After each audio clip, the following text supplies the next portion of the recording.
benzoyl peroxide, is there cause for concern or not? It's trendy to defend science, but what is science to the exclusion of all viewpoints? I'm Dr. Teo Wan Lin, author of white papers on Marsne, which by the way is legitimately a form of acne. This is my research published in 2021 in the JAAD, and this on the Marsne microbiome in the International Journal of Dermatology by Wiley Blackwell. Now, we're going to begin with what is clearly alarming beyond the fact that we should also look into the details of what the paper actually says. So this is the viewpoint of Professor Bunnick, a dermatologist at the Yale University School of Medicine and a physician scientist who is also a lead researcher in terms of benzene safety. And he in fact rightly points out why it is so concerning. It is not contamination, but rather that benzoyl peroxide generates the byproduct of benzene under the experimental conditions in the study. And by the way, based on what I'm reading, benzene was reliably generated even at body temperatures of 37 degrees Celsius in a matter of a few weeks without elevated temperature incubation. Contrary to the claims that we've heard so far that it was only observed at extremely high temperatures and prolonged incubation periods that make it unrealistic in terms of a real-world scenario. There is also no real safe level of a class 1 carcinogen like benzene, with researchers noting that in this case, dozens of ppm of benzene can form in as little as a few weeks at 37 degrees Celsius. Benzene, by the way, is well known to leak into the air from packaging. So to reiterate, we are not talking about detectable levels of benzene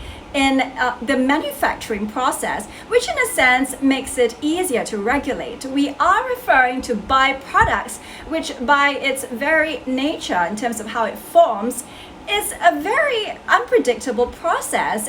And what is so alarming is that a study like this predictably elicited benzene generation at body temperature. Now, clearly, if you are living in a temperate country, there may be less cause for concern in terms of ambient temperatures.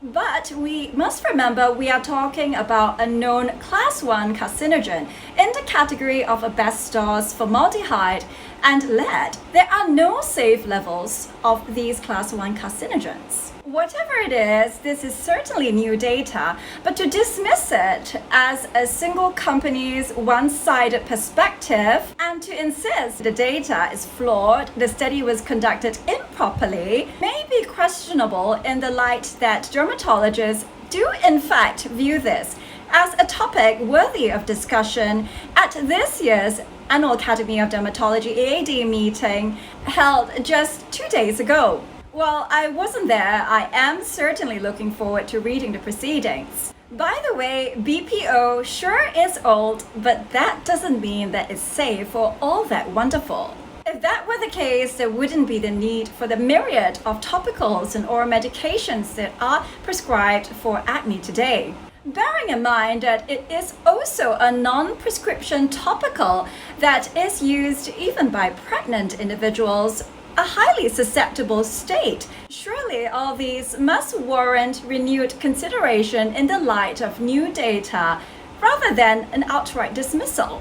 The insistence at the efficacy of a topical that may be considered outdated in the light of our modern understanding of acne seems to me rather bewildering, especially in the light of concerning data, which in this case cannot even be reliably determined by manufacturers, given that it is a byproduct.